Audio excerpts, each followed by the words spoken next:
Saudi Arabia has come under attack. The explosions carried out by explosive-laden drones targeted Saudi installations. The Yemeni military sources have said 7 drones conducted the attacks and have cited continued aggression against Yemen and its crippling blockade of the country as the reasons. The Yemeni army says it is ready to carry out more attacks deep inside Saudi Arabia. In this edition of the debate, we will look at whether this spells a major victory for the Ansarullah fighters or a major loss for the Saudis and its allies like the U.S. The Saudi Minister of Energy says the kingdom has halted pumping crude oil on a major pipeline across the country after retaliatory drone strikes carried out by Yemeni army forces and their allies. Khalid al-Falih described the attack as, quote, an act of terrorism. The 1,200-kilometer pipeline, which has a capacity of at least 5 million barrels per day, carries crude oil from Saudi Arabia's main eastern fields to the Red Sea port city of Yanbu in the west. Oil prices have risen and stock markets in the Persian Gulf Arab countries fell in the aftermath of the drone strikes. Yemeni military sources said 7 drones conducted attacks on vital Saudi facilities. The spokesman for the Yemeni army noted the attacks were in response to Saudi Arabia's continued aggression against Yemen and its crippling blockade of the country. The official said the only way to stop war is to end Saudi-led aggression. He added that the Yemeni army is ready to conduct further operations deep inside the Saudi kingdom. Analysts believe that Saudi Arabia has been unable to counter the Houthis despite the United States military support. What's clear from all of this is that despite the Saudis receiving this highly sophisticated military technology, they are absolutely incapable of concluding a very low-level military conflict. Saudi Arabia and a number of its regional allies launched a devastating campaign against Yemen in March 2015. The war has dealt a massive blow to the country's infrastructure, destroying hospitals, schools and factories. The UN said in a report in 2018 that over 24 million Yemenis are in dire need of humanitarian aid, including 10 million suffering from extreme levels of hunger. Riyadh had said it achieved its objectives in Yemen. Its stated goals were to halt the advance of Ansarullah fighters and their allied army units and to bring back to power fugitive former President Abdurrahman Mansur Hadi. Despite the invasion, neither Hadi has been reinstated nor Ansarullah is on the retreat. Our guest joining us for this edition of the debate, author and political commentator Nasser Al-Omari joins us from New York. And editor at Politics First, Marcus Papadopoulos, joins us from London. Gentlemen, welcome. Nasser Omar, let me first start with you. The Yemeni military have taken responsibility for conducting this operation that involved 7 explosive-laden drones. These drones targeted Saudi Arabia oil facilities. What does that send in its message and in terms of the capabilities that the Ansarullah fighters are showing more than 4 years after the war of Saudi Arabia, in which it has been an uneven war when it comes to the firepower?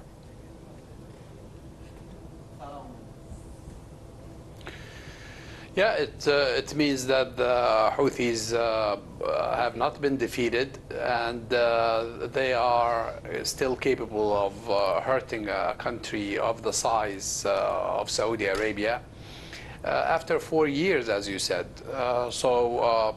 And the response, you know, the Saudis are now screaming, saying this is terrorism.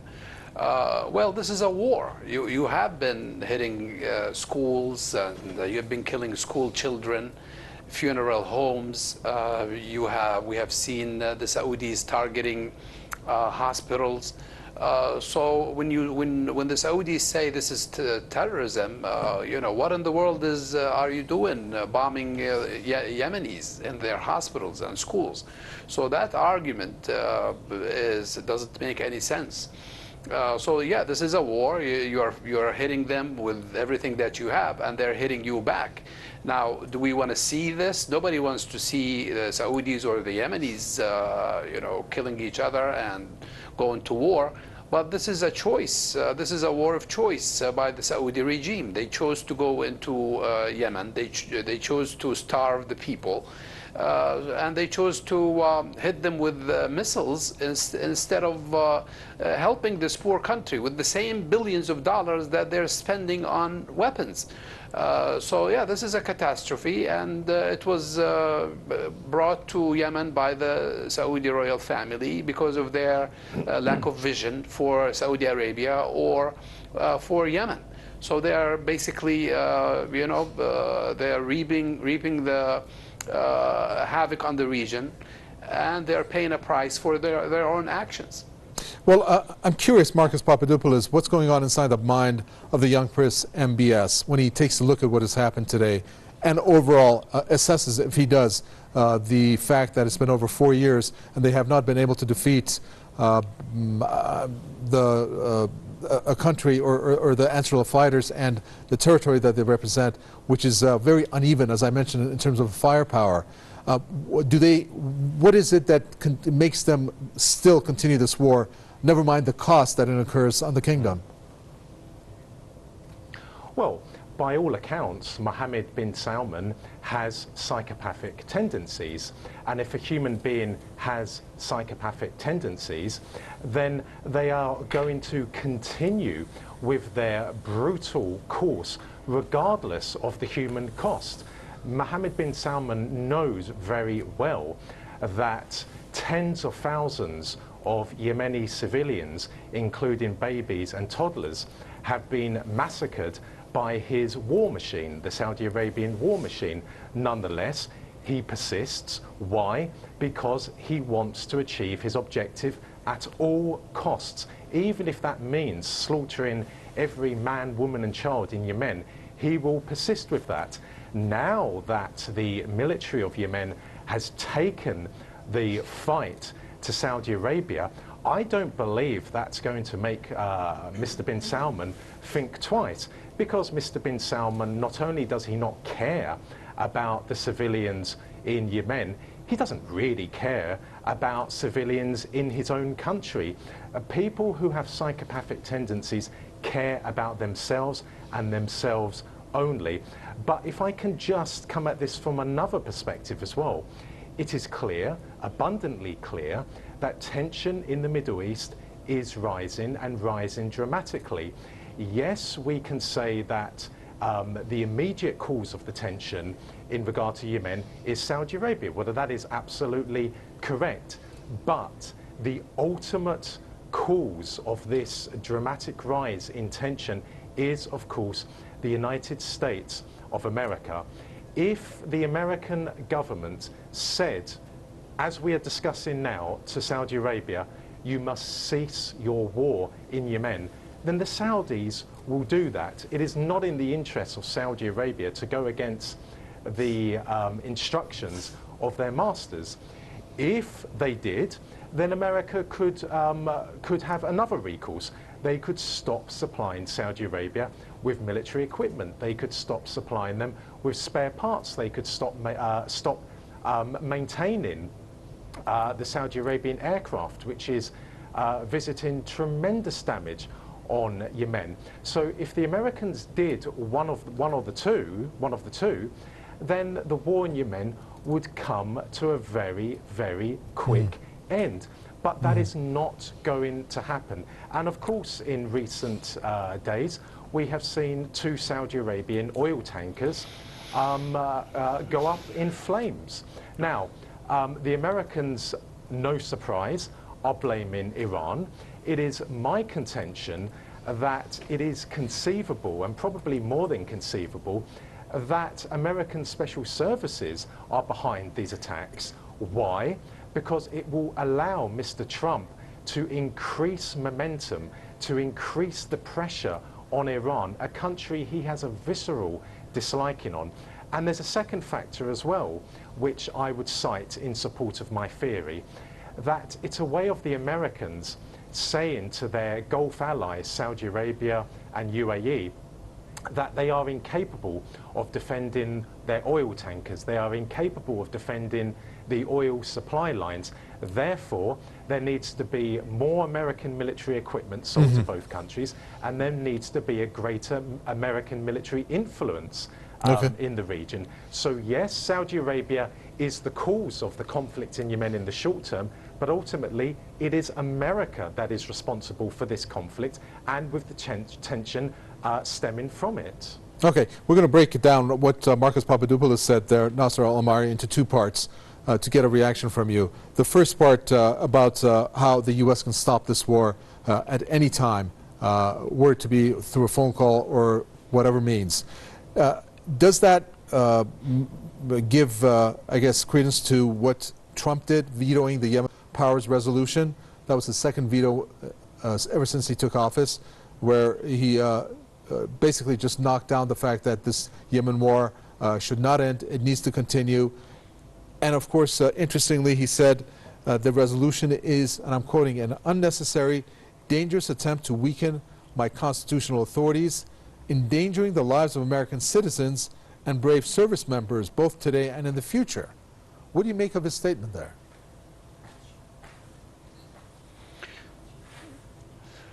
Well, it's poor logic, and the Congress has rejected that argument, and they voted, to end the American support of the Saudis in their war in Yemen. So that doesn't make any sense. And the Congress has made it very clear that the loss of life and the starvation in Yemen is the responsibility of any country that supports the Saudi royal family. So the Congress has spoken, and has spoken very clearly.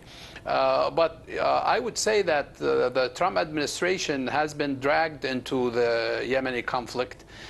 He was told that all it's going to take is a few months.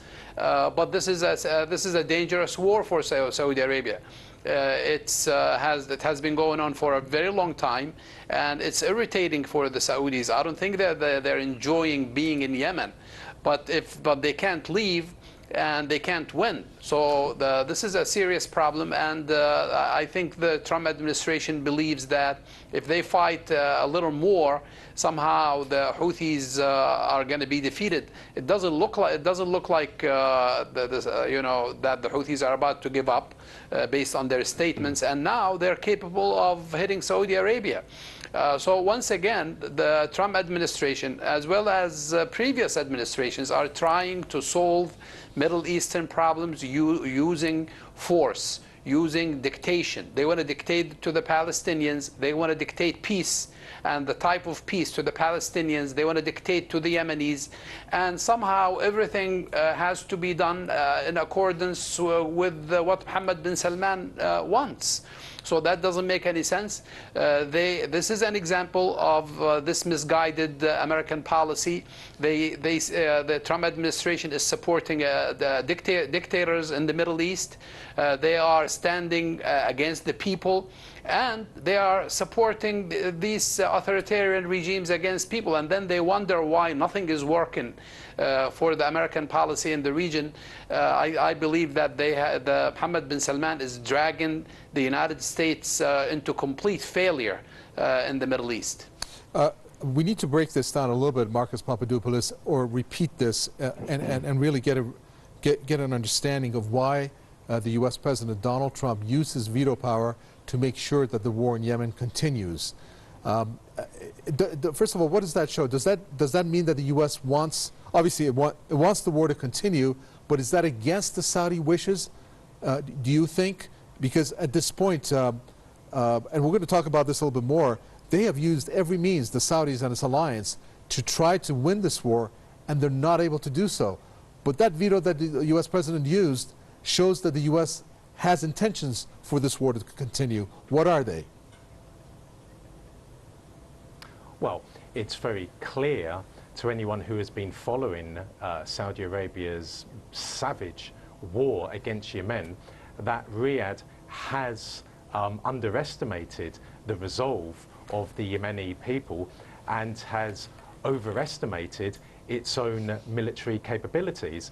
But how about if we come at America's involvement in this and its intentions in this conflict from a different perspective?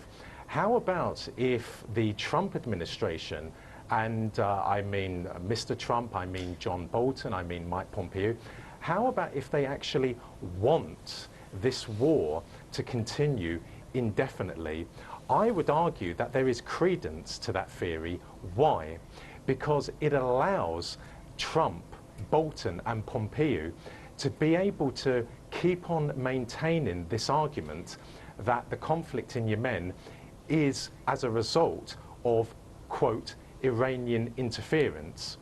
As long as the conflict goes on, the Trump administration can keep on making that argument, and all the time they make that argument, they're able to place even more sanctions on Iran, and they're able to increase their military presence in the region. And we have seen that recently, where an American strike force was deployed, including an aircraft carrier and a B-52 bomber.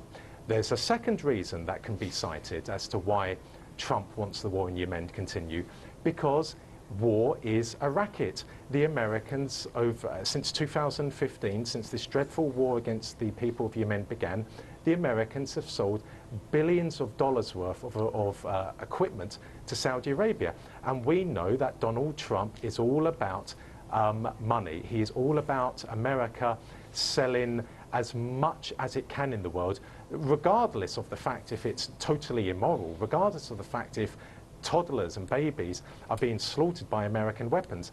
This war in Yemen is a big earner for America. It's a big earner for the Trump administration. And there's a third factor as well. Donald Trump is beholden to Israel and Saudi Arabia. And it is in the interests of Saudi Arabia and Israel for something even greater, even worse, to come out of this conflict in Yemen. And I'm specifically now referring to the possibility of some sort of American military strike against Iran. That is the sort of wishes that Israeli and Saudi Arabian politicians want, because both of them are saying that Iran is meddling in Yemen, and of course Western mainstream media is peddling that nonsense, is peddling that falsehood. But as long as the war in Yemen continues, tension in the region is growing and growing and growing, and of course the demonization of Iran is growing and growing and growing, and Israel and Saudi Arabia would relish the opportunity to see America attack Iran. So I believe that this war in Yemen serves the interests of the Trump administration and its allies. Well, you know, if you want to take a look at that theory that Marcus Papadopoulos just stated, Nasser al-Amari, of how this region, for it to remain in some form of chaotic mode, is to the benefit of the U.S. and Israel. They each have their own incentives for that. It's very strange, the timing of this operation that took place by the Yemeni army with the 7 drones going deep inside Saudi's territory. First of all, it's very odd that the Saudis don't have a system in place to detect 7 drones to come inside the territory and then target the oil installations. That is very odd. But just today, as this happened, the Ansarullah fighters have completely withdrawn from the key port cities like Hodeidah, and they have handed over security of Hodeidah ports to the Coast Guard. The UN actually confirmed that report. So what message does that send?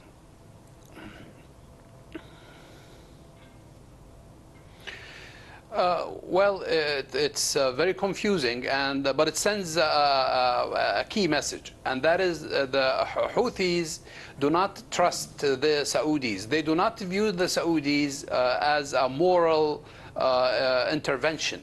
What is it that they want to bring to Yemen? They're not going to bring democracy, because Saudi Arabia is not a democracy, and they do not spread democracy. So they are not viewed by the Houthis as even-handed. They don't have any respect for them, and therefore they're going to fight them because they view them as the enemy. The United States continues to view the Saudis from the lens of, from the American perspective, which is these are our allies and they are killing our enemies. But the problem is the Houthis don't see it that way. They view the Saudis as invaders, and they are invaders because they have no legitimacy to be in Yemen.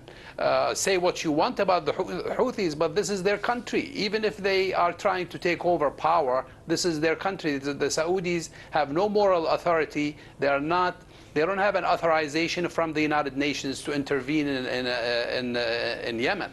But I want to go back to something that Mark said, and I agree with him 100%. It's obvious that Israel has a problem with Iran, and the problem is Israel does not have the manpower. Iran is a country of 90 million people, and they need a buffer. They know that the presence of Iran in the Middle East is a major threat to Israel. So what do? You pit the Arabs against the Iranians, and you sell both weapons. It's obvious. The question is, why wouldn't Saudi Arabia and Iran explore ways to find a solution to the problems that they have? And when you think about it, what is the problem? What is the big problem between Saudi Arabia and Iran? And you keep looking and you don't find any problems. This is basically colonial powers pitting Muslims against Muslims, and people are dying, people are hungry in both Iran, and they're suffering in Yemen, and they are suffering in Saudi Arabia. So I agree 100% that these two powers are manipulated by both Israel as well as colonial powers, unfortunately, in my own country, the United States. Okay, last question comes to you, Marcus Papadopoulos. So you have countries like the U.S. and possibly Israel, surely Israel also, who seems like they wouldn't mind having the U.S. be engaged in a war with Iran, and of course one of the battlegrounds that they're blaming Iran is Yemen. How likely is that, given the fact that we just had two major pieces of news? Iran's leader has said that neither the U.S. nor Iran is looking for war, and also President Trump debunked that, what he called fake news from the New York Times article, that 120,000 U.S. troops will be headed to the Middle East. If you can, in under a minute. Yeah.